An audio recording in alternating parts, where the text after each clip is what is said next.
So good evening students. Today we will see the current affairs analysis dated from 20th and 21st March 2024. The first article related to the India-Brazil relationship, that is 2+2 dialogue. So இந்தியாவுக்கும் பிரேசிலுக்கும் 2+2 dialogue வந்து start பண்ணிடுறாரு. 2+2 dialogue அப்படின்றது foreign ministers plus defence minister plus counterpart கண்ட்ரிஸோட foreign ministers அப்புறம் defence minister. So இந்த ரெண்டு கண்ட்ரீஸுக்குமான 4 மினிஸ்டர்ஸும், தட் இஸ் ஃபாரின் மினிஸ்டர்ஸ் அப்புறம் டிஃபென்ஸ் மினிஸ்டர்ஸ் சேர்ந்து மீட் பண்ணுறதுக்கு பேர் தான் 2+2 dialogue அப்படின்னு பேர். இது இந்தியா தான் இனிஷியேட் பண்ணோம். Between the countries USA, UK, Australia, Japan, அப்புறம் ரஷ்யா கூட பண்ணியிருக்கோம். இப்போ வந்துட்டு பிரேசில் கூட பண்ணியிருக்கோம். இது வந்து நம்மளோட கோஆப்ரேஷனை இன்க்ரீஸ் பண்ணோம் அப்படின்றது, that's the main reason. The diplomatic relationship of Brazil and India, it started in 1948. So diplomatic sharing ரெண்டு கண்ட்ரீஸுமே பண்ணது வந்து 1948ல, and 2006ல we started as a strategic partnership. So அது சைன் பண்ணியிருந்தோம். அப்புறம் both sides we made trade. கிட்டத்தட்ட 33% trade is happening between India and Brazil. அதில் export எடுத்துக்கிட்டிங்கன்னா 8.8 billion per year, import 6.4, USD total USD எடுத்துக்கிட்டா 15.2 பில்லியன். ஸோ போத் கண்ட்ரிஸ் பண்ணக்கூடியது. So இதை அதிகப்படுத்துறதுக்காக தான் இந்த மாதிரி டயலாக்ஸ் வந்து கண்டக்ட் பண்ணுறாங்க. Plus strengthening the defence cooperation etcetera. So importing goods from Brazil as well as exporting. So challenges எடுத்துன்னா geopolitical is the reason. அப்புறம் ட்ரேட் பேரியர்ஸ். ஸோ இந்தியாவிலேருந்து போகக்கூடிய பொருட்களுக்கு வந்து நிறைய டேரிஃப் போடுறாங்க, அது ஒரு கன்சர்ன்ஸாக இருக்குது. அப்புறம் infrastructure connectivities long distance. So இதில் இருக்கக்கூடிய இஷ்யூஸ் தான் பிரேசிலுக்கு நமக்கு இருக்கக்கூடிய problems. So that's all about this article. The next article related to the Hong Kong. So ஹாங்காங்கை பொறுத்த வரைக்கும் ஹாங்காங்கில் there is a National Security Act was passed. So Hong Kong வந்து 1997 வரைக்கும் it's a part of UK, United Kingdom. அது எப்படி வந்துச்சு அப்படின்னா 1841 டைம் பீரியடில் there is a opium war. அதில் UK கிட்ட வந்து ஹாங்காங் வந்து ஹேண்ட் ஓவர் பண்ணப்படுது. It's a part of China. So it was under the control of UK, United Kingdom. And 1997ல் by an agreement, that is special administrative regime அப்படின்ற பேரில், autonomous கொடுக்கணும் அப்படின்றது பேரில் இந்த UK கிட்ட இருந்து சைனாவுக்கு ட்ரான்ஸ்ஃபர் பண்ணப்பட்டுச்சு. சைனாவோட பார்ட்டு தான் that is one country with 2 systems அப்படின்ற part. So it was managed by China. ஆனால் அட்டானமி அதிகமாக இருக்கும் ஹாங்காங் பீப்புளுக்கு. ஸோ தாய்வானுக்கு சைனா லேண்டுக்கு பக்கத்தில் மக்காவு ஐலண்ட், ஹாங்காங் இதெல்லாமே பக்கத்தில் வரும். அண்ட் தென் அதுக்கு பிறகு 1997லேருந்து இட்ஸ் அன் அட்டானமஸ் டெரிட்டரி. அப்படின்னா they have a separate constitution, separate flag, separate laws வச்சுருந்தாங்க. There is a basic law, there is a constitution called as basic law. So இந்த basic லா article 6 என்ன சொல்லுது அப்படின்னா, security ரிலேட்டடான விஷயங்கள் சட்டம் ஏற்றுறதுக்கு இம்பார்ட்டன்ட் ஸ்பெஷல் மெஜாரிட்டியில் பாஸ் பண்ணக்கூடிய ஆக்ட் ஏதாவது பாஸ் பண்ணணும் அப்படின்னா ஹாங்காங் லெஜிஸ்லேட்டிவ் அசம்பிளி கன்சிடர் பண்ணாமல் சைனா வந்து பண்ணக்கூடாது. ஸோ அதன் அடிப்படையில் தான் recently there is a national security act was past. அந்த ஆக்ட் என்ன சொல்லுது, 2019 அதை இன்ட்ரடியூஸ் பண்ணாங்க. அந்த ஆக்ட் என்ன சொல்லுது அப்படின்னா, யாராச்சும் போராட்டம் பண்ணுறாங்க அப்படின்றப்போ so freedom of speech and expression and then separate country வேணும் அப்படின்ற டிமாண்ட் இருக்குது ஹாங்காங்கை பொறுத்த வரைக்கும். அப்படி யாராவது டிமாண்ட் பண்ணுறாங்க அப்படின்னா ஆட்டோமேட்டிக்கலி இந்த ஹாங்காங் லெஜிஸ்லேட்டிவ் அசம்பிளி வந்து பர்மிஷன் கொடுக்கணும், அப்போ தான் பாஸ் பண்ண முடியும். ஸோ நேஷ்னல் செக்யூரிட்டி ஆக்ட் என்ன சொல்லுது அப்படின்னா, யாராச்சும் இந்த மாதிரி டிமாண்ட் பண்ணுறாங்க அப்படின்னா ட்ரேஷன் சார்ஜஸில் they can be taken to சைனாவோட mainland and then they can be torture there. So that's about this like national security act. So இதை வந்து பாஸ் பண்ணுறதுக்கு தெர் ஆர் ஹியூஜ் ப்ரொட்டஸ்ட். 2014ல் தே ஸ்டார்டட் அம்பர்லா ரெவல்யூஷன் அப்படின்றது பேர். Hong Kong வந்து செப்பரேட்டாக வேணும் அப்படின்றதுக்காக. அந்த 2019ல் இந்த லாவுக்கு எதிராக போராட்டம் நடத்துனாங்க. அப்புறம் இப்போ அந்த சட்டம் வந்து பாஸ் பண்ணிட்டாங்க ஹாங்காங்கில். ஸோ இப்போ ஹாங்காங்கில் யாராவது ஃப்ரீடமுக்காக போராடுறாங்க அப்படின்னா they can taken to China. So that's all. The next article, World Air Quality Report. Swiss organization, air quality. So அவங்க வந்து ரிலீஸ் பண்ணியிருக்காங்க. இந்த ரிப்போர்ட் என்ன சொல்லுது அப்படின்னா, so it's based on the it was taken annually particulate matter 2.5. So இது எந்த அளவுக்கு ஏரில் ஸ்ப்ரெட்டாக இருக்குது பார்ட்டிகுலேட் மேட்டர். ஸோ அதன் அடிப்படையில் இது வந்து தீர்மானிக்கப்படுது. கிட்டத்தட்ட 7,000க்கு அதிகமான monitoring stations all over the world, அதுலேருந்து அந்த டேட்டாஸ் எடுத்துகிட்டா மெயினாக சிட்டிஸ்லேருந்து எடுத்திருக்காங்க. So Bangladesh is the top, 79.9 micrograms per meter cube. Pakistan வந்து second place 73.7 microgram per meter cube. அது மாதிரி இந்தியா வந்து தேர்டு பிளேஸில் இருக்குது பொல்யூஷனில், 54.4 மைக்ரோகிராம் per meter cube. அது மாதிரி தஜிகிஸ்தான் அதுக்கு அடுத்து 49.0, தென் புர்கினா ஃபாசோ. ஸோ இந்த கண்ட்ரீஸ் WHO நார்ம் பொறுத்த வரைக்கும் 5 மைக்ரோகிராம்ஸ் தான் இருக்கணும் per meter cube. ஆனால் இந்தியா வந்து எக்ஸீட் ஆகுது. அது மாதிரி 50 cities were taken all over the world. அதில் 42 சிட்டிஸ் வந்து பொல்யூட்டட் சிட்டிஸ் இந்தியாவில் மட்டுமே இருக்குது. அதில் ஃபஸ்ட்டு சிட்டி வந்து பெகாசரஸ் அப்படின்னு பேர், தட் இஸ் இன் பீகார். அதுக்கு பிறகு கவுஹாத்தி அண்ட் தென் நியூ டெல்லி, அப்புறம் நொய்டா, ஃபரிதாபாத், இது எல்லாமே வருது. சரியா? So that's all. The next article, there is an international labour organisations. அவங்களோட ரிப்போர்ட் என்ன சொல்லுதுன்னா, 3.5 மில்லியன் பீப்புள் மாடர்ன் டே ஸ்லேவரியில் இருக்குது, பாண்டட் லேபராக இருக்காங்க அப்படின்றது ஃபோர்ஸ் லேபர் கேட்டகரி. ஸோ ஐஎல்ஓவை பொறுத்தவரை it was created in the year 1919, international labour organisation 1919. The treaty of Versailles கூட international league organisation, that is today it is called as United Nation. So அது கூடவே இது create பண்ணப்படுது. So labour லாஸை வந்து எல்லா கண்ட்ரிஸும் உருவாக்கணும், எந்த கண்ட்ரிலையுமே இந்த ஸ்லேவரி சிஸ்டம் இருக்கக்கூடாது அப்படின்றதுக்காக க்ரியேட் பண்ணப்பட்டது. Right to work, decent work, அப்புறம் equality in work, social protection, then so these are the things. Then 8 conventions were signed under this ILO. Forced labor abolition, then equal remuneration, then discrimination of employment, occupational discrimination இருக்கிறது, then minimum age convention, then worst forms of child labor டோட்டலாக eradicate பண்ணுறதுக்கு இந்த convention வந்து sign பண்ணியிருக்காங்க. So India is also part of this ILO. From 1922 நம்ம வந்து இதில் மெம்பர்ஷிப்பாக இருக்கும். ஸோ அது இம்பார்ட்டண்ட். 1919 it was created. கிட்டத்தட்ட 36 பில்லியன் வேர்ல்டு அளவில் வரக்கூடிய பணம் வந்துட்டு இல்லீகல் லேபர்ஸை பயன்படுத்துகிறதுனால, which means bonded labours, sexual exploitation. So அதன் மூலமாக வரக்கூடிய வருமானம் இல்லீகலாக வரக்கூடியது ஏர்லி $36 billion. ஒரு victim, that is one person used for bonded labour or sex slavery, that is $10,000 வந்து அவங்க வந்து ஒரு வருஷத்துக்கு டிராஃபிக்கர்ஸ் வந்து சம்பாதிச்சு கொடுக்குறாங்க அப்படின்னு சொல்லப்படுது. ஸோ அதன் மூலமாக ஏர்ன் பண்ணுறாங்க. இதில் அதிகமாக இருக்கக்கூடிய sexual exploitation, the people were trafficked and sold outside the countries. அது எல்லா கண்ட்ரீஸ்லேயும் வரும். 73% டோட்டல்.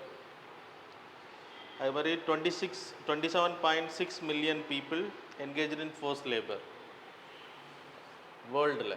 இந்தியாவை பொறுத்த வரைக்கும் இதில் 11 மில்லியன் பாப்புலேஷன் இந்தியாவில் இருக்காங்க ஸ்லேவரி, மாடர்ன் டே ஸ்லேவரியில் பாதிக்கப்படக்கூடிய கண்ட்ரிஸ் லிஸ்ட்டில். And then we having article 23. இது யூபிஎஸ்சி பாயிண்ட் ஆஃப் வியூவில் படிச்சுக்கோங்க. ஆர்டிக்கிள் 23.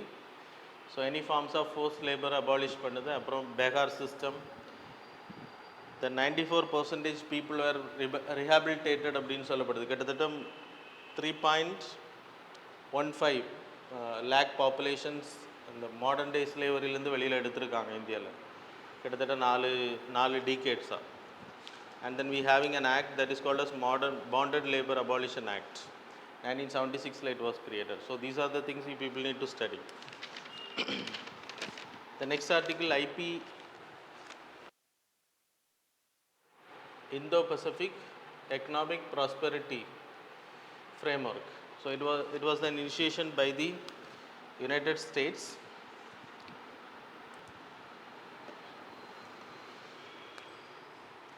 ஸோ ட்ரேட், அப்புறம் supply chain resilience initiative, then clean energy, அப்புறம் fair economy, that is taxation, anti corruptions யூனிட்டை கிரியேட் பண்ணுறது, abolishing taxation, anti corruption unit, கரப்ஷனை தடுக்கிறதுக்காக. So இந்த நாளும் கிரியேட் பண்ணப்பட்டது IPEF அப்படின்ற பேரில், that is Indo Pacific economic framework. So it was initiated by USA. 13 கண்ட்ரீஸில் மெம்பராக இருக்காங்க, இந்தியா உட்பட. இந்தியாவும் குவாட் கண்ட்ரீஸும் வரும், USA, தட் இஸ் ஆஸ்திரேலியா, அப்புறம் Japan, India. So India, Australia, Japan, USA, அப்புறம் மீதி இருக்கக்கூடிய கண்ட்ரீஸ் ப்ரூனே, ஃபிஜி, இந்தோனேஷியா, மலை, நியூசிலாந்து. இதெல்லாம் ஜஸ்ட் ரீட் பண்ணிக்கோங்க. 13 கண்ட்ரீஸில் மெம்பராக இருக்காங்க. ஸோ இதோட மெயின் இனிஷியேட்டிவ் ட்ரேடை வந்து டேரிஃப் இல்லாமல் பண்ணுறது, சப்ளை செயின் டிஸ்டரப்ஷன் இருக்கக்கூடாது, then clean energy in the sense carbon டை ஆக்சைடை ரெடியூஸ் பண்ணுறது. ஸோ அதுக்காக இப்போது இந்தியா வந்து கார்பன் மார்க்கெட் சிஸ்டமில் சைன் பண்ணியிருக்காங்க. In this part carbon market already it's a part of Paris agreement.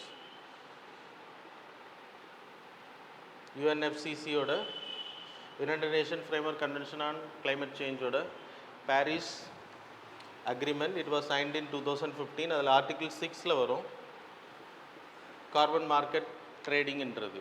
So carbon market ட்ரேடிங்னா ஒரு லைக் இந்தியாவுக்கு 20 டன்ஸுக்கு வந்து கார்பன் டை ஆக்சைடு ரிலீஸ் பண்ணல, அதுக்கு மேலே ரிலீஸ் பண்ணக்கூடாதுன்னு டார்கெட் கொடுத்துருக்காங்க அப்படின்னா அதை வந்து கம்பெனிஸுக்கு ஷேர் பண்ணுவாங்க. ஸோ இப்போ example 2 tons for A company, then 5 tons for B company. So இதில் யார் கம்மியாக ரிலீஸ் பண்ணுறாங்களோ அவங்க சர்டிஃபிகேட் ரிலீஸ் பண்ணலாம். அதை அதிகமாக ரிலீஸ் பண்ணக்கூடிய கம்பெனிஸ் வந்து அதை பர்ச்சேஸ் பண்ணிக்கலாம். ஸோ அதன் மூலமாக கார்பன் எமிஷனை தடுக்கிறதுக்காக தான் கார்பன் ட்ரேடிங் அப்படின்றதும் க்ரீன் எனர்ஜியை க்ரியேட் பண்ணுறது. ஸோ இதில் இந்த சர்டிஃபிகேட்டில் வரக்கூடிய காசை வந்து அதிகமாக அந்த கம்பெனிஸ் வந்து ரினியூவபிள் எனர்ஜி சோர்ஸஸுக்கு பயன்படுத்துவாங்க. So that's the main thing about the IPEF. The next, International Seabed Authority. So அதோட ஜெனரல் அசம்பிளி மீட்டிங்ஸ் வந்து ஆரம்பிச்சிருக்காங்க. So international seabed authority, it was created in UN clause. United nation convention of law of seas வந்து வரும்போது அது கூடவே உருவாக்கப்பட்டதான் international seabed authority act மூலமாக create பண்ணப்பட்டது. So we know that exclusive economic zone, that is 200 nautical மைல்ஸுக்கு மேலே இருக்கக்கூடிய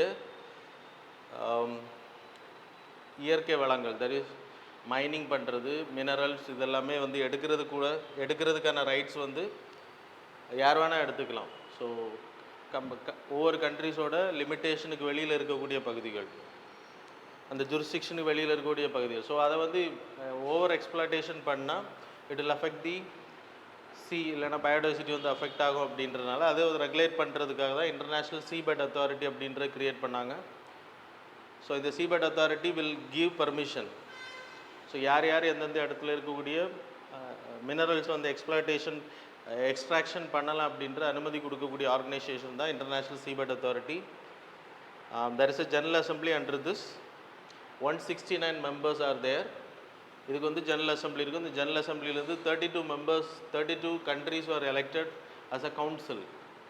ஸோ அந்த 32 countries தான் it's an executive body act பண்ணுவாங்க, இம்ப்ளிமெண்டேஷன் பண்ணுற. UN clause யாரெல்லாம் வயலேட் பண்ணுறாங்க, யாரெல்லாம் கரெக்டாக ஃபாலோ பண்ணுறாங்க அப்படின்ற பேரில்.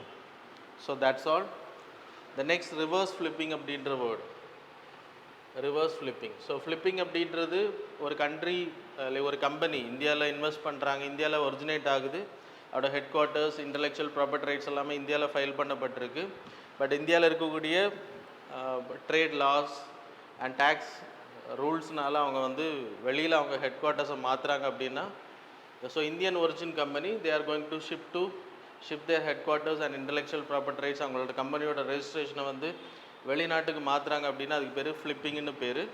ரிவர்ஸ் ஃப்ளிப்பிங் அப்படின்னா வெளியில் இருக்கக்கூடிய இந்தியன் ஒரிஜின் கம்பெனிஸ், இப்போ பைன் லேப் அப்படின்ற கம்பெனி, ஸோ இந்த மாதிரி கம்பெனிஸ் வந்து இந்தியாவுக்குள்ளே திருப்பி வராங்க, ஹெட் குவார்ட்டர்ஸை க்ரியேட் பண்ணுறாங்க அப்படின்னா அதுக்கு பேர் ரிவர்ஸ் ஃப்ளிப்பிங்னு பேர். இது இப்போ அதிகமாக ஸ்டார்ட் அப் கம்பெனிஸ் வந்து வெளியில் ரெஜிஸ்டர்டான கம்பெனிஸ் வந்து திருப்பி வராங்க அப்படின்றது ஆர்டிக்கிளில் சொல்கிறாங்க. அதுக்கான ரீசன் இந்தியாவில் இருக்கக்கூடிய டாக்ஸேஷன் சிஸ்டம்ஸ். நவ் ஸ்டார்ட் அப்ஸுக்கு இருக்கக்கூடிய கம்மியான taxation and free laws, intellectual property rights protection, அதனால் ஃபாரினில் ரெஜிஸ்டர் ஆகிருக்கக்கூடிய இந்தியன் ஒரிஜின் கம்பெனிஸ் ரிட்டர்ன் ஆகிறாங்க. So that's about this article. Ventures capital fund அதிகமாக கிடக்கிறது, இதெல்லாமே ரீசன். த நெக்ஸ்ட் ஆர்டிக்கிள், அந்த ப்ரைவேட் இண்டஸ்ட்ரியில் ஸ்பேஸ் செக்டாரில் ப்ரைவேட் கம்பெனிஸ். ஸோ முதல்ல இந்தியாவில் ப்ரைவேட் செக்டார்லேருந்து ராக்கெட் லான்ச் பண்ண கம்பெனி வந்து ஸ்கை ரூட் அப்படின்ற கம்பெனி. விக்ரம் எஸ் அப்படின்ற ராக்கெட்டை வந்து லான்ச் பண்ணாங்க. இப்போது Chennai based company Agnikul Cosmos அப்படின்ற கம்பெனி, அக்னிகுல் காஸ்மஸ். ஸோ அந்த கம்பெனி வந்து அக்னிபான் அப்படின்ற rocket sub orbital technology demonstrations ராக்கெட்டை வந்து லான்ச் பண்ண இருக்காங்க ஸ்ரீஹரிகோட்டாலேருந்து. ஸோ ப்ரைவேட் இன்வெஸ்ட்மெண்ட்ஸில் இது இம்பார்ட்டன்ட். ஸோ இது தெரிஞ்சுக்கோங்க. ஸோ தென் ஸ்பேஸ் செக்டாரில் இந்தியாவோட இன்வெஸ்ட்மெண்ட் 2 to 3% வேர்ல்டில். யூஎஸ் வந்து அதிகமாக பண்ணுறாங்க. அண்ட் தென் இந்தியாவில் 400 private companies are there now. Space செக்டாரில் ஒர்க் பண்ணக்கூடிய கம்பெனிஸ். ஸோ ஸ்டார்ட் அப் வந்து 2012 it is 1 company, now it is 189 companies were there. அதுக்கு ரீசன் வந்து இந்தியாவில் இருக்கக்கூடிய laws related to space funding. அப்புறம் the government has created NSIL, National Space Institute Limited, and then under the Ministry of Defense. இது important. அப்புறம் FDI தெரிஞ்சிருக்கணும். கிட்டத்தட்ட 100% automatic ரூட்டில் நம்ம அலோவ் பண்ணுறோம் in selected sectors. 74% up to 74% satellite production பண்ணுறதுக்கும், then மீதி இருக்கக்கூடியது 49% சப் பார்ட்ஸை க்ரியேட் பண்ணக்கூடியது. அப்புறம் எரிபொருள் தயாரிக்கிறதுல 100% வே நம்ம ப்ரொவைட் பண்ணி. ஆட்டோமேட்டிக் ரூட் அப்படின்றது without permission they can come inside and they can invest. அதுக்கு பிறகு இன்ஃபர்மேஷன் கொடுத்தா போதும். லைக் கவர்மெண்ட் ரூட் அப்படின்றது பர்மிஷன் இல்லாமல் இந்தியாவுக்குள்ளாடி இன்வெஸ்ட் பண்ணக்கூடாது. ஸோ இதில் FDIயில் 74% கேட்டகரி, 49 அப்புறம் 100% கேட்டகரி, இது ரெண்டுமே பண்ணியிருக்காங்க. So that's all. Then PIB, press information bureau. So அவங்க வந்து ஃபேக்ட் செக் யூனிட் அப்படின்னு ஒன்று க்ரியேட் பண்ணியிருக்காங்க. எலெக்ஷன்ஸ் வர்றது, கவர்மெண்ட்டை பற்றி தப்பான விஷயங்களை பரப்புறதை தடுக்கிறதுக்காக IT rules, ministry of electronics and information technology கீழே வரக்கூடிய ஐடி ரூல்ஸ் 2021 சின்ன சேஞ்சஸ் பண்ணி ஃபேக்ட் செக் யூனிட் வந்து க்ரியேட் பண்ணுறாங்க. ஸோ கவர்மெண்ட்டை பற்றியான பாலிசிஸ், ரூல்ஸ், கவர்மெண்ட்டோட ஸ்கீம்ஸை வந்து தப்பாக யாராச்சும் சோஷியல் மீடியாவில் ப்ரமோட் பண்ணுறாங்க அப்படின்னா தட் போஸ்டர் ஆர் மீடியா அது வந்து டேக் பண்ணப்படலாம், ஃப்ளாக் பண்ணப்படலாம். ஃப்ளாக் பண்ணதுக்கு பிறகு ரிமூவ் பண்ணுறதுக்கு ரிக்வெஸ்ட் பண்ணுவாங்க. ரிமூவ் பண்ணலாம் அப்படின்னா இந்த fact check unit of PIB has the power to remove it. Elections வர்றதுனால தப்பான வதந்திகள் பரப்பாக இருக்கிற டீஃபேக்ஸை வந்து பரப்பாக இருக்கிறதுக்காக இது பண்ணுறாங்க. ஸோ கன்சர்ன்ஸ் என்ன அப்படின்னா கவர்மெண்ட் வந்து ஓவர் பவர்டாக இருக்கும். ஸோ அவங்க வந்து ஒரு விஷயத்தை கவர்மெண்ட்டுக்கு எதிரான ஒரு நியூஸ் ஸ்ப்ரெட் ஆகுது அப்படின்றப்போ அதை ஃப்ளாக் பண்ணுவாங்க. ஸோ அதன் மூலமாக like freedom of speech and expression for the social media activities வந்து தடுக்கப்படும். கண்டென்ட்ஸ் போடுறதா இருக்கட்டும் எல்லாமே. So these are the things related to this. So that's all. Okay, now we will see the questions. Question number 1. Regarding the Intergovernmental Panel on Climate Change, consider the following statements. Statement number 1. It was set up in 1988 by WMO and IUCN. Statement number 2. IPCC assessments provide the scientific basis for governments at all levels to develop climate related policies. Statement number 3. Since 1988, IPCC has delivered 11 assessment reports. So how many of these statements given above these are correct? Options are A, only one statement is correct, B, only 2, C, all the three statements are correct. D, none of the above statements are correct. Question number 2. India has 2 plus 2 defense and foreign ministerial dialogue with which of the following countries? Statement number 1, the countries were mentioned. Statement number 1, Russia. Statement number 2, second country mentioned is Brazil. Third, USA. Fourth, Bangladesh. Select the correct answer using the code given below. Options are A, 1 and 2 only, B, 1 and 3 only, C, 1, 2 and 3 only, D, 1, 2, 3 and 4 only.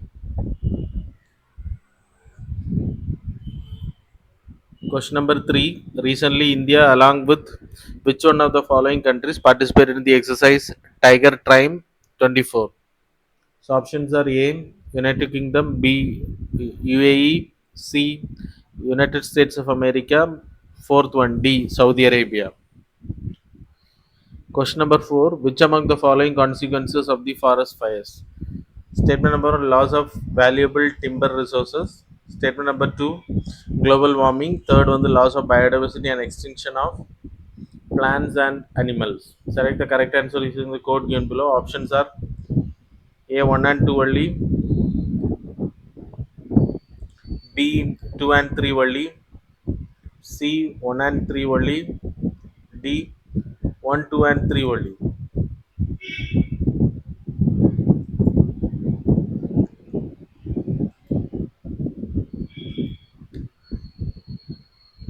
Question number 5, Shaki app recently seen in news is related to which of the following? Options are A, women self help groups. Second one, digital literacy. Third one, Gaganyaan. Fourth one, monitoring plastic waste. That's all. Now we will see the answers for the previous. Question number 1, answer is C. Question number 2, answer is B. Too early. Question number 3, answer is B. Question number 4, answer is 1 and 2. A. Question number 5, answer is Meghalaya. 4. So that's all about the current affairs and MCQ. Thanks all for joining with us.